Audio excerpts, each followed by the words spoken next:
লাউ পাতা কিংবা কুমড়ো পাতা আমরা বেসনে ডুবিয়ে বড়া করে অনেকবার খেয়েছি, কিন্তু কুমড়ো পাতার রোল কিংবা লাউ পাতার রোল আমরা খাইনি।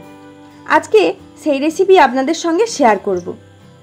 এই কুমড়ো পাতার রোল আলুর পুর দিয়ে খেতে অসম্ভব সুন্দর লাগে। পিয়ালি রান্নাঘরে আপনাদের সবাইকে স্বাগত জানিয়ে আজকের ভিডিওটি শুরু করছি। ভিডিওটি পুরোপুরি দেখতে থাকুন আর পাশে থাকুন। কুমড়ো পাতার রোল বানানোর জন্য এখানে খেসারির ডাল আমি 2 ঘন্টা আগে থেকে ভিজিয়ে রেখে দিয়েছিলাম। ডাল পুরোপুরি ভালোভাবে ভিজে গেছে।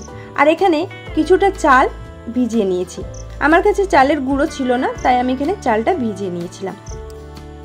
আপনাদের কাছে চালের গুঁড়ো থাকলে প্রয়োজন নেই। এবার কিছু কুমড়ো পাতা তুলে নিয়েছি। দেখুন, মিডিয়াম সাইজের নিতে পারেন বা এর থেকে একটু ছোট সাইজের নিতে পারেন, বড় সাইজের নিতে পারেন।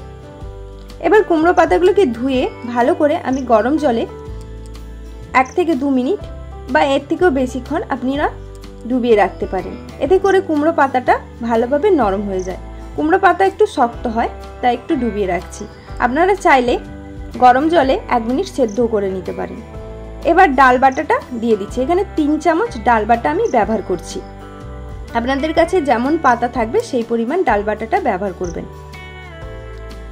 এবার দিচ্ছি, এবার এখানে আমি 2 চামচ চালে বাটা ব্যবহার করব। আপনাদের কাছে চাল ব্যবহার করছি, প্রয়োজন হলে আমি দেব। বাটা আর ডাল বাটাটা ভালোভাবে মিশিয়ে নেব। এখানে পরিমাণ মতো লবণ আর কালো জিরে দিয়ে ভালোভাবে একটু ফেটিয়ে নিতে হবে। আর দিয়ে দিচ্ছি পরিমাণ মতো একটু জল। সামান্য পরিমাণই জল দিয়েছি, খুব বেশি দরকার নেই। পুর বানানোর জন্য আলুটা সিদ্ধ করে রেখে দিয়েছিলাম। এবার এখানে পেঁয়াজ কুচি আর লঙ্কা কুচিটা ভালোভাবে ভেজে নেব। ভাজা ভাজা হয়ে আসছে। এখানে এবার পরিমাণ মতো একটু লবণ দিয়ে দিলাম আর ভাজা মশলা অ্যাড করব। এখানে ধনে গুঁড়ো, ধনে, জিরে আর লঙ্কা গুঁড়ো আমি একটু শুকনো খোলায় নেড়ে ভালো করে ভেজে রেখে দিয়েছিলাম। এই মশলা আমার আগে থেকে করা ছিল, আপনারা চাইলে করে নিতে পারেন। এবার আলুটা দিয়ে ভালোভাবে মশলাগুলোর সঙ্গে মিশিয়ে 1 থেকে 2 মিনিট একটু ভালোভাবে ভাজলেই আলুর পুর একেবারে রেডি হয়ে যাবে। সামান্য একটু হলুদ দিয়েছি কালারের জন্য। দেখুন, আলুর পুরটা একেবারে রেডি হয়ে গেছে। কড়াইতে একেবারে লেগে যাচ্ছে না, এর মানে বুঝতে হবে যে আলুর পুরটা একেবারে রেডি। এবার আলুর পুরটা নাবিয়ে ঠান্ডা হতে দেব। আলুর পুরটা ঠান্ডা হয়ে গেছে। এবার এখানে লাউ পাতার রোলটা তৈরি করে নেব। তার জন্য উপরের যে ডগার অংশটা, শক্ত অংশ, ওটা কেটে ফেলে দিলাম। দিয়ে এবার রোলটা বানাবো। আলুটাকে একটু লম্বা মতো করেছি যেহেতু রোল হবে। দিয়ে মাঝখানে দিয়ে এইভাবে ভালোভাবে পাতাটা মুড়ে নিতে হবে। দেখুন, যেভাবে মুড়ছি ওইভাবে আপনারাও মুড়ে নিতে পারেন।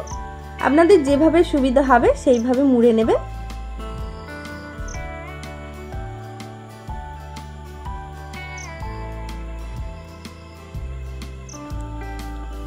আমি আবারও একটা করে দেখাচ্ছি একই প্রসেসে।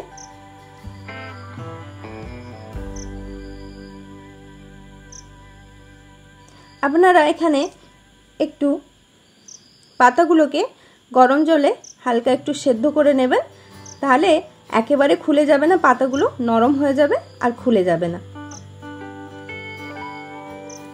এবার তেল গরম করে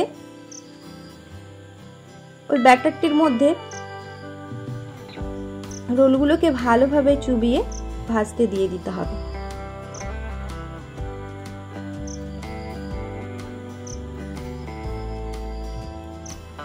একে একে আমি কুমড়ো পাতার রোলগুলো সব ভাজার জন্য তেলে দিয়ে দিচ্ছি।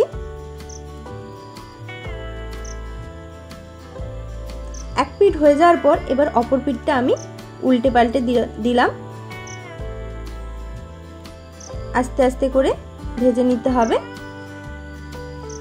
এইভাবে উল্টে পাল্টে লাল লাল করে ভেজে নেবে।